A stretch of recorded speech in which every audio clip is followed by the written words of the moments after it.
anytime I find a little hack or a little online social media adjacent way to make income, I will tell all of my friends who dabble in social media. And yeah, my homegirl responded and she goes, "You are the queen of little side hustles. You need to write a book and call it that." So I thought for today, let me share with you guys some of the side hustles that I like to do. And by the way, I keep forgetting to do this now. I'm Renee Daniela. Thank you for tuning into my channel. This is video 6 in a 100 video challenge I'm doing to see if consistency, creativity, and long form storytelling here on YouTube can help me leverage the platform to pay for my dream New York City apartment rent. Okay, let's get into the side hustles. I don't know why this is making me so excited to have this conversation today, but I think it's because I genuinely believe and feel like one of these days or one of these years, if not this year, maybe next year, but sometime soon, I am going to figure out how to tip the scales for myself and go from a multi-6-figure earning content creator to hitting that 7 figures. So exploring and experimenting with various different side hustles or additional income streams is exciting to me because I feel like all of it ends up contributing to that overarching goal of just financial freedom and time freedom and lifestyle freedom and being able to buy my New York City apartment. A dream would be to have a home in Barbados and have it right on the beach and go free diving with the sea turtles and the shipwrecks and everything in the morning. So yeah, so that is the mindset behind why I feel so excited about exploring different side hustles. Okay, so let's get into this video. I definitely want to be clear that my main income source is brand deals. Another video I shared, the most I've made for a single post was $25,000 and the most I've made for a campaign deal was $150,000, which still absolutely blow my mind, but I just want to be so crystal clear that the brand deals is where the money is at for me. I also am very well aware that there are some really cool supplemental or secondary income streams that you can leverage social media for that won't be reliant on brand deals, because the thing about those, while some of them can be incredibly lucrative, overall the industry is just not that dependable. Your workflow, one month you are getting super booked, there's a lot of campaign opportunities, you've got a lot of brands knocking at your door, and then randomly there can be a lull or a slow period, and if you do not have your finances in order, it can leave you in a little bit of a pickle, and that has happened to me, which is why I then got so ambitious around exploring different income streams. So let's go into the first one. I recommend affiliate marketing. So as a full-time content creator who does women's lifestyle as well as home decor and travel, I feel like there are just a ton of ways for me to leverage affiliate marketing, and I definitely think that I'm only at the surface. In the top 4 platforms that I tend to use for affiliate marketing, first is LTK or Like to Know It, second is ShopMy, and then Amazon Storefront, and then the Walmart Creator Program. All of those 4, I feel like they have some good payout options. They have a lot of different brand integrations, so you're able to link a lot of products from popular stores or shopping sites that you're often at. So that's really handy. And all those platforms have their own storefronts where you can curate your own shopping lists, you can put your gift guides together, you can share your own photos and tag all the products that you feature in them. That will then be pushed out with their own algorithm to users who are on those sites. But then additionally, you can use those affiliate links to share on your own platforms. As a home decor creator, I'm looking around like, oh, this is limitless. I share my home constantly. In the last year, I calculated it. From December 2024 to January 2026, my platform has grown on Instagram 140,000 followers. And that audience is largely, if not 100%, comes from my home decor content and those pieces that have gone viral. And I realized that I'm missing out on a huge opportunity to integrate more of my home decor links across my Instagram platform so that people who are on my Instagram page and they're like, oh,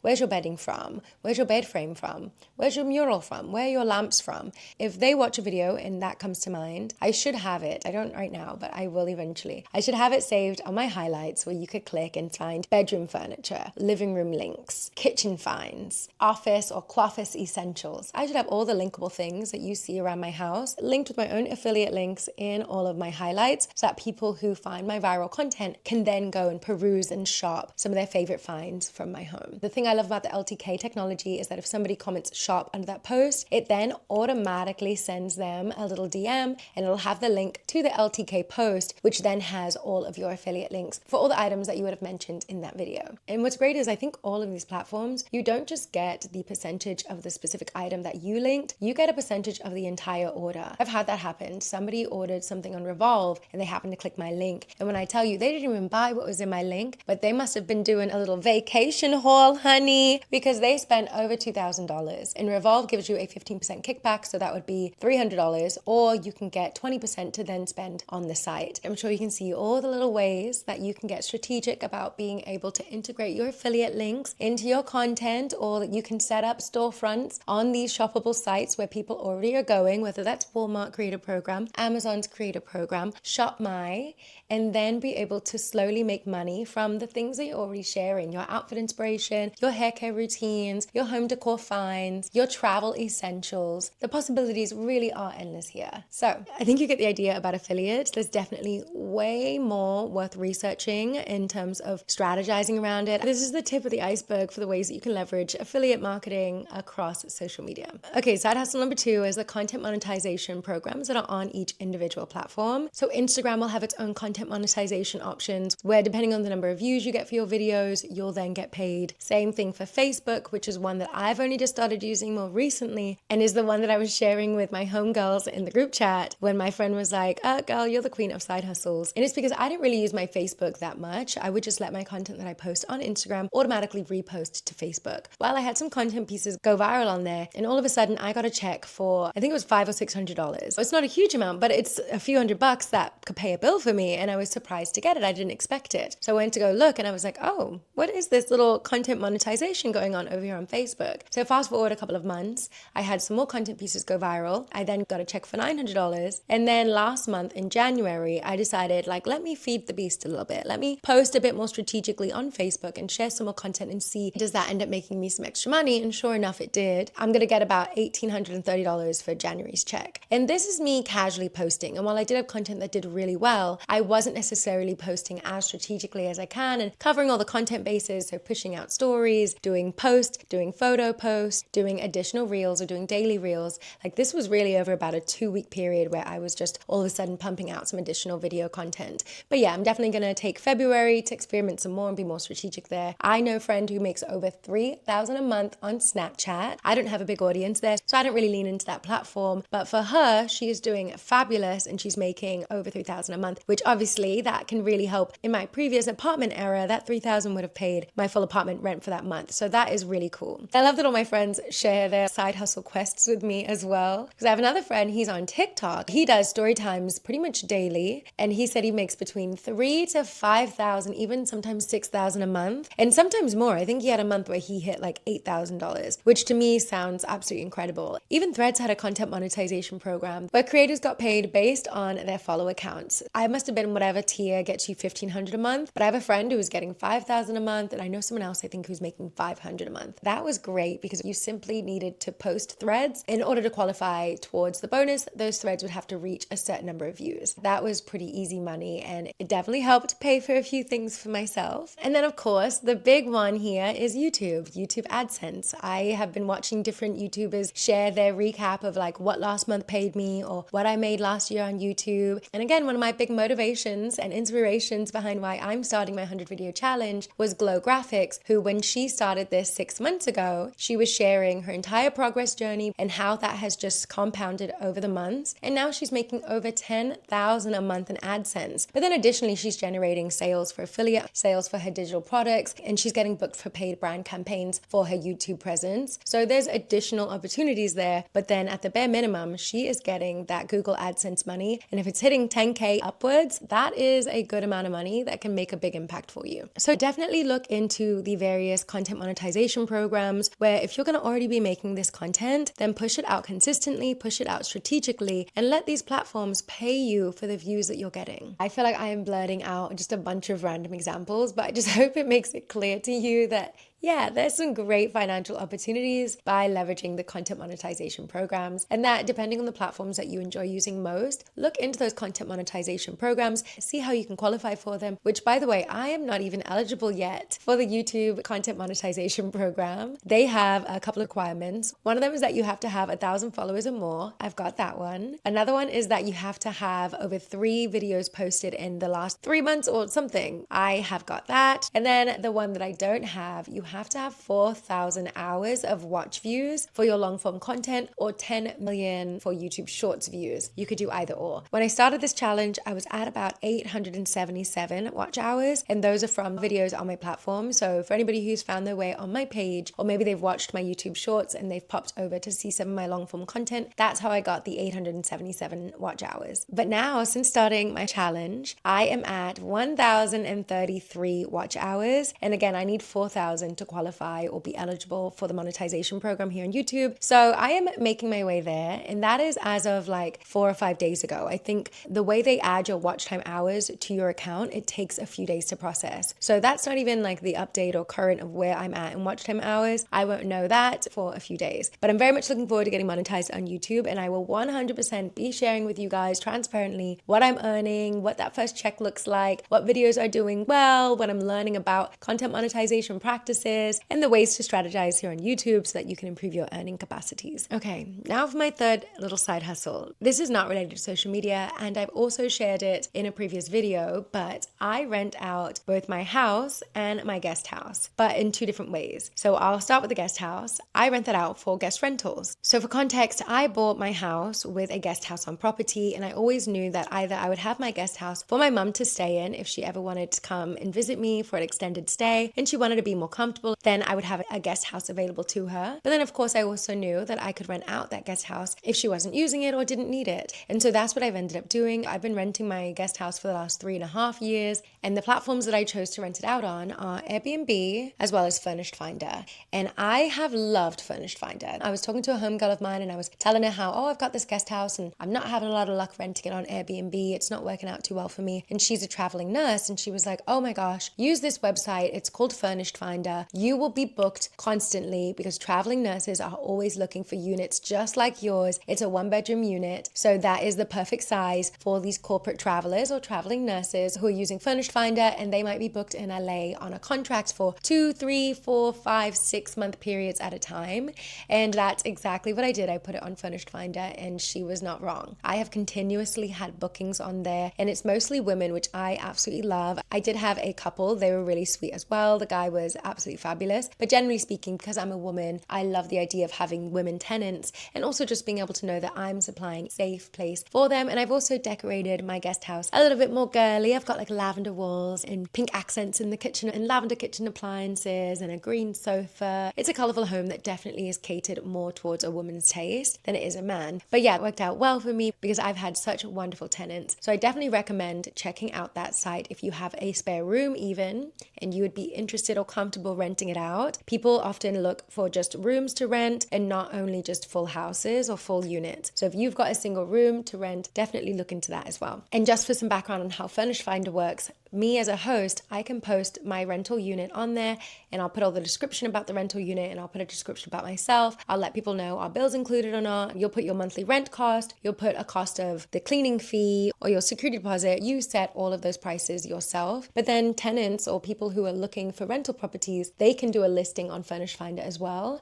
And they can put in there, like, I'm looking for a property from this state to this state. I'd like to be in this area because I'm working at this particular hospital. And then they can add in there, do they have any pets? Are they traveling with their partner? Are they traveling with any children? Any additional details? And they'll have an area on there where you can get in touch with them. So as a landlord, I've done that before too, where my unit was empty and I thought, oh, let me see how I can get a new tenant in there. And I went and looked at what people had listed for what they're looking for. And I said, okay, these ones are a great fit for my unit. And I reached out and I suggested, hey, here's my unit. It's available for the dates you've listed. It meets all the requirements that you've outlined. Please get in touch if you'd be interested. And I had one tenant who ended up booking my place through that process. But outside of that, the rest of my bookings have come from people reaching out directly to me on the platform to say, hey, I'm interested in renting your place. Can you send me a video tour? Can you let me know these details about the area? Can you let me know what's traffic like getting to this particular hospital? Because that's where I'll be working. Like, you can just have a nice open, candid conversation with your potential tenant. And then unlike Airbnb, Furnished Finder doesn't actually manage the booking. So for instance, things like a background check or your tenancy agreements, Those aspects you have to manage yourself, but Furnish Finder does have a relationship with a secondary site and you can sign up with them, and that's what I use to manage my tenancy agreements, or if I wanted to collect rent payments through that site, I can. I'll plug this information into the description, so anybody who might want to look more into this, you can. And then as far as my main house, I do not rent this one out on Airbnb, or I don't rent it for any long-term stays, but I rent it out for production use. So think commercial use, think social media shoots, think photography. There's a variety of options, but basically I allow people to use my home as a production studio and then they pay hourly for it. The platform Peerspace is great. They have an insurance program through it. They vet hosts as well as the people who are looking to book your place. And the platform allows you to leave reviews so people can look and read the reviews left under my booking so that they can see, okay, is this a home that I want to rent? And then for people who are interested in renting with me, I can go on their page and I can check what have other hosts said about, renting out to them. Did they say they left the place clean? Did they say that they were respectful, that they arrived on time, that they were accurate in the number of people they said would be in attendance? All of those details are good to check out because ultimately you're letting people into your space, whether it is your actual private home or whether you have a studio that you rent out. And so it's nice to be able to be as secure as you can. But then on top of that, it's great because although Peerspace takes a nice little chunk out of your booking, they have their own insurance policies to make sure that if anything does go awry, that you are going to be taken care of. And if anybody is interested in more details on Furnish Finder or Peerspace and you want me to share some of my tips that I've learned on, how to get started or how to optimize your listings, let me know, and maybe that could be a separate video that we do in the future. But for this video, I'm just trying to share some tidbits behind the various ways that I'm making some additional income. And for clarity, I rent the guest house and it's about $3,000 a month for a 1-bedroom unit here in Los Angeles. And then for the main house, I rent it out and those bookings have been between about $1,500 and $2,000 per booking. And that's after Peerspace has already taken its cut. So that's the money that then goes directly into my account and you get paid about 2 days after the booking is cleared. It's a pretty quick process. And if I didn't live in my house full time, I would definitely push my house more on Peerspace. Oh my gosh, I love it. Can you see that? I just got an alert from LTK to let me know I've just made a sale. It says a shopper ordered a product you shared. Tap to see. So, passively making income as you do. And for side hustle number 4, I'm talking about courses and digital products. Now, these aren't hustles that I do directly because I do not have any courses or digital products myself, not yet, but I have partnered with somebody else whose platform has digital products and we've done partnerships where I've done webinars with them. They're called Sidewalker Daily. They teach you everything from branding, how to be a blogger, how to be a travel blogger, how to pitch brands, how to work with brands, how to set your rates, all sorts of valuable information that if you're a new creator and you're like, I don't know where to start, they have a ton of different courses and guides that you could sign up for. And so they actually reached out to me because I have always shared my love for pitching. As a content creator, I think it's kind of silly for you to wait for brands to come to you. I have leaned into pitching so much, and I have probably, if I added all the opportunities together that I have actually pitched myself, I'm sure they would be almost at $1 million over, this period of years. So that is the power of pitching. If you are always waiting for brands to reach out to you, you are leaving money on the table. And so yeah, I love working with Sidewalker Daily because they have an entire course on pitching. I've actually taken this pitching course and it is so good. Like there's so much information that I had to learn through trial and error that took me weeks, months, or even years to master. And they have it broken down in there step by step. And there's so much information in there that I like to review and revisit so that I can stay on top of my pitching game. But yeah, I've partnered with them to share that course with my audience. So anybody who's new in the creator industry and they're like, Renee, I want to learn how to pitch. Can you help me? I'm not in a position to sit and coach somebody on pitching, but I definitely recommend that program to them. So anytime that I recommend the program and somebody signs up, I get a kickback from that. And it's been pretty lucrative. I had a month where I made $10,000 from just recommending that course. So that gave me insight to the fact that people who have courses are making bank. Like, wow. Along with those who have digital products, such as photographers who sell their presets that they've put together so that you can give your photos really cool filters, or those who teach editing courses. For the 5th and final little side hustle, and this isn't really a side hustle, and I'm also not gonna go too far into detail on it because I'm not a financial advisor, but I highly recommend looking into ways that your money can make money. For example, I put my emergency fund, which is about 6 months of my monthly expenses, I keep that in a high yield savings account because I want to have easy access to it, but I still want it to make more money than if it was sitting in my checking account where it's not going to make any money at all. I use the company Betterment, but there are so many different financial institutions that you can get a high yield savings account. You could probably get one at your own bank. But the main things are that you want to make sure it's an insured bank, and then you want to also look at the interest rate that they're offering for their high yield savings account. So when I started with Betterment, I ended up making about $3,000 that year, which is great. It's like free money, right? My emergency fund is making its own income. So I highly recommend looking into a high yield savings account. But again, I'm not a financial advisor. I just wanted to share some of the random little ways that I have found that I can make some little extra money on the side. And I do feel like $3,000 in a year was enough for me to add it to the list. And then in that same light, I'll do a separate video on this because I want to do it more detailed and more informational. Leverage your credit card benefits. There are so many different perks for different cards, whether it's the points that you use. Like I have gotten some amazing business class flights for the equivalent of what would have been $300 or $400 in points. Whereas if I'd actually paid for that flight in cash, it would have been about $3,000 or $4,000. So there are some great hacks that I think you can leverage for your credit card that in my opinion are kind of like a money saving or money making hack. But I feel like that one's probably a little bit on a tangent because you don't actually make the money from it. But I will say, and I don't recommend it, you can take credit card points and convert those into cash, but I would never recommend that because your points can get you so much further if you use those to book flights. But yeah, I just wanted to throw those in there because I have gotten super strategic about my credit card points and it has definitely saved me so much money on travel where I feel like I'm making money even though I'm technically not. All right, my love, that's a wrap on video 6. I hope these side hustles have inspired you to have a little look around and see if there are some additional ways that you could be making money, whether you're leveraging your social media to amplify those additional income streams such as affiliate marketing and embedding those links into the content you're creating, or getting into content monetization programs so that the content you're already creating can start making you additional money just for existing. And then also looking at, do you have a guest house or a spare room that you might be able to get creative and be able to rent it out on Furnish Finder or Airbnb? And then also, do you have a beautiful space that you would feel comfortable renting out onto Peerspace so that people can use it for productions? Maybe you'll be looking at your home and it'll be in a commercial or it'll be on a TV show and your favorite character on the show will be gallivanting through the walls of your house, you know, something like that. Or maybe you are going to get into digital products, or maybe you're inspired to finally start a course. I will say for myself, I'm not doing it yet, but I definitely want to put a home decor or interior design guide together because I get so many questions about my home decor. And if you're new here, then you may not have seen the rest of my house. So definitely check out my YouTube shorts to see what I'm talking about. But for those who have fallen in love with my interior design style and are always asking me, okay, what paint colors do you use? Or where did you get these furniture pieces from? Or are there some alternatives that you recommend? I want to put a guide together that's got a room by room breakdown of all of my different interior design and decor choices for my house with all the links that people need, as well as other suggestions around how you can decorate your home and achieve a style similar to kind of what I've put together here. So if you're someone who has loved my interior design or my home,